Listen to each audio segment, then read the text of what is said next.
कि जैसे जैसे हम जो आगे चैप्टर्स पे जाते जाएंगे आप लोगों के लिए चीजें टफ होती जाएंगी। Be careful. आप लोगों ने जो है अच्छा, तो जो है आपको अब चीजें जो है ना वो बजाय इसके कि आप स्क्रीन को घूरते रहें कि मैम जो है इस पे कुछ लिखेंगी, आपने अपने नोट्स जो सामने मैंने आपको लास्ट टाइम बाउंड किया था कि आप इसकी हार्ड कॉपीज लेके रखें। ठीक है, आप मेरी उर्दू को भी साथ साथ लिखते जाएं क्योंकि ये जो आगे इतने लंबे लंबे पैराग्राफ्स है ना ये आपको अंडरस्टैंड नहीं होंगे। एक ले मैन के लिए ये एक न्यू लैंग्वेज होगी और उसको समझना मुश्किल होगा। इसमें जो टर्मिनोलॉजीज यूज हुई हैं फिर आप दोबारा इसको जब पढ़ने बैठोगे तो आपको समझ नहीं आएगी। तो बेहतर है आप साथ साथ लिखते जाओ। अगर मैं स्पीड में बोलूं तो आप मुझे रोक दो कि मैम अभी हमें लिखना है या ये पॉइंट मिस हो गया, हमें लिख लेने दें। ठीक है, तो जो आपके पास एक बियर एक्ट मौजूद है, अगर मौजूद है तो उस पर लिखें, अगर नहीं है तो कॉपी पेंसिल साथ रखें और चीजें लिखते जाएं काइंडली। और गौर से सुने, ये आप मिसकंसेप्ट कर रहे थे क्वेश्चंस पूछने पे भी, ये आगे भी आप इसी तरह एमसीक्यूज में भी करोगे।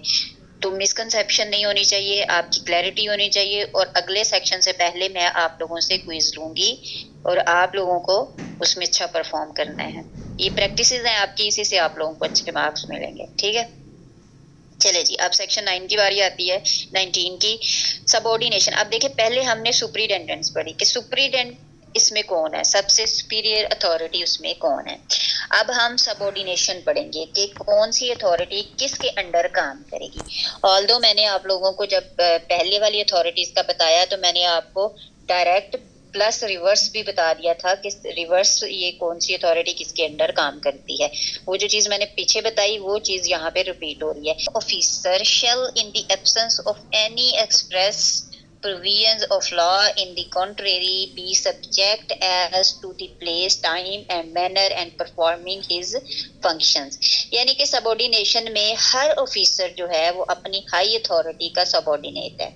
उसके ऊपर जो भी अथॉरिटी बैठी है उसने उस अथॉरिटी के अंडर काम करना है। अपनी पोस्ट पे रहते हुए कोई भी अपनी अथॉरिटी, अपनी जो रूल्स है उसको ओवर लिमिटाइज नहीं कर सकता। ठीक है, अब जिस भी फॉर एग्जांपल अगर डिवीजन में, डिवीजन की अथॉरिटी हमने पढ़ी कि वो किसके पास है, कमिश्नर के पास है। ठीक है, डिवीजन पे कमिश्नर है। लेकिन अगर ये डिवीजन पे कमिश्नर है तो जरूरी तो नहीं कि सिर्फ यही काम करेगा। कमिश्नर के अंडर रेवेन्यू ऑफिसर्स और भी होंगे। अब वो रेवेन्यू ऑफिसर्स कौन से हो सकते हैं, जैसे हमने देखा कि उन्होंने कहा कि अगर एडिशनल कमिश्नर भी लगाया जा सकता है। ठीक है, एडिशनल कमिश्नर लगाया जाएगा। इसके अलावा कुछ और लीगल रेवेन्यू ऑफिसर्स होंगे। लेकिन ऑल इन ऑल अथॉरिटी कौन सी है, कमिश्नर की है। तो सबऑर्डिनेशन, ये बाकी जितने भी ऑफिसर्स है वो किसके सबऑर्डिनेशन में होंगे, वो कमिश्नर की सबऑर्डिनेशन में होंगे। इसी तरह अगर हम डिस्ट्रिक्ट की बात करें तो उन्होंने कहा कि डिस्ट्रिक्ट जो है उसमें हमारे पास कलेक्टर है। ठीक है, डिस्ट्रिक्ट में हमारे पास कलेक्टर है। अब कलेक्टर को तो उन्होंने हाई अथॉरिटी दे दी, लेकिन इसके बाद उन्होंने हमें ये भी बताया कि हम जो है वो असिस्टेंट कलेक्टर भी लगा सकते हैं, असिस्टेंट कमिश्नर भी लगा सकते हैं। कहाँ पे, डिस्ट्रिक्ट पे। अब ये जो है ये खुद से तो नहीं हाई अथॉरिटीज, ये तो इसके अंडर काम करेंगे, तो सबऑर्डिनेशन में होंगे किसकी, कलेक्टर की। तो ये चीज आपको याद रखनी है कि जो भी रेवेन्यू ऑफिसर जिस भी पावर पे बैठा है वो अपने से हाईएस्ट अथॉरिटी के सबऑर्डिनेशन में काम करेगा। वो अपने टाइम, मैनर्स, अपने जितने भी उसके जो आते हैं, काम आते हैं, वो सारे उसकी सबऑर्डिनेशन में करेगा। तो हायरार्की सेम रहेगी, लेकिन उस हायरार्की की सबऑर्डिनेशन में जितने भी, आप ये देखें बोर्ड ऑफ रेवेन्यू है। ठीक है, बोर्ड ऑफ रेवेन्यू के सबऑर्डिनेशन में कौन आता है, कमिश्नर।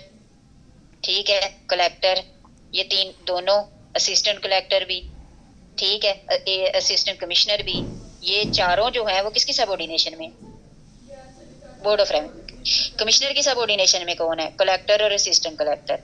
समझ आ रही है? मुझे जल्दी से रिप्लाई दिया करें, आप लोग बहुत डिले कर देते तो मुझे लगता है शायद समझ नहीं आ रही।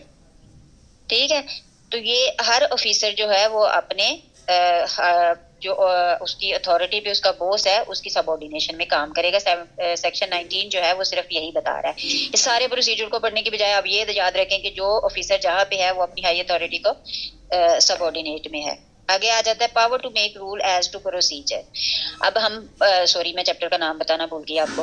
प्रोसीजर ऑफ रेवेन्यू ऑफिसर्स है, यानी कि रेवेन्यू ऑफिसर किस किस प्रोसीजर से गुजर के अपनी जो पावर्स हैं, अपने जो रूल्स एंड रेगुलेशंस हैं उनको कॉन्फर करते हैं। तो 20 में वो बता रहा है power to make rule as to procedure, कि पावर किसके पास है, कौन है जो रूल एंड रेगुलेशंस बनाएगा, जिसके ऊपर फिर बाकी रेवेन्यू ऑफिसर्स जो हैं वो एक्सरसाइज करेंगे अपनी जो इख्तियारात उनके पास अथॉरिटीज आएंगी। तो वो सबसे पहले कहते हैं कि जो बोर्ड ऑफ रेवेन्यू है, ये देखें बोर्ड ऑफ रेवेन्यू को लिख लें यहाँ पे, बोर्ड ऑफ रेवेन्यू लेकिन with the previous approval of government. ठीक है, बोर्ड ऑफ रेवेन्यू रूल्स बनाता है, जैसे हमने ऊपर भी पढ़ा था, अगर आपको याद हो इससे बिल्कुल ऊपर वाला सेक्शन, ये वाला functions of revenue officers. Functions of revenue officers भी कौन बनाएगा, बोर्ड ऑफ रेवेन्यू बनाएगा। आगे रूल्स एंड प्रोसीजर्स ये कौन बनाएगा, तो ये भी रेवेन्यू ऑफिसर्स बनाता है, लेकिन with the approval of government. यानी कि ये एक अपना जो भी एक पंफलेट बनाएगा या जो भी एक खाका बनाएगा, तैयार करेगा, वो गवर्नमेंट को भेजेगा कि इस ऑफिसर को मैंने ये वाली अथॉरिटी दी है, और गवर्नमेंट जो है वो उस पर अप्रूवल साइन करेगी, और उसके बाद वो पावर जो रूल्स एंड रेगुलेशंस हैं वो एप्लीकेबल होंगे। ठीक है, ऑल अदर रेवेन्यू ऑफिसर्स पे। अच्छा जी, अब आगे चलते हैं सब सेक्शन पे। तो सब सेक्शन 2 पे वो कहता है the rule may provide among other matter for mode of enforcing order of ejectment। यानी कि अगर किसी को उस रूल, जो एक रूल इसने यहाँ पे बोर्ड ऑफ रेवेन्यू ने एक पंपलेट आपको ये रूल्स का दे दिया, ठीक है, 1 2 3 4, अब इस पे उसने अथॉरिटीज भी लिख दी, रेवेन्यू ऑफिसर्स के नेम भी लिख दिए। इस revenue officer for example commissioner का रूल बता दिया, फिर उसने कलेक्टर का रूल बता दिया, फिर उसने जो है असिस्टेंट कलेक्टर का रूल बता दिया, उसने एक रूल ऑफ रेगुलेशंस का एक पूरा पंफलेट शो कर दिया। लेकिन इसके साथ ही आपको वो चाह रहा है कि कुछ लोग जो है वो उनकी पावर को इजेक्ट कर दिया जाए, उनकी पावर को, उनको उस पावर से निकाल दिया जाए, या कुछ लोग ऐसे हैं, कुछ ऑफिसर्स ऐसे हैं जिनकी पावर को बढ़ा दिया जाए। तो ये सारी जो चीजें हैं वो कौन करेगा, बोर्ड ऑफ रेवेन्यू। यानी कि किसी को निकालने के रूल्स भी कोई बोर्ड ऑफ रेवेन्यू बनाएगा। लेकिन ये चीज आपने याद रखनी है, जो यहाँ पे उन्होंने कह दी हुई है वो ये कि with the previous approval of government. तो ये चीज आपने याद रखनी है।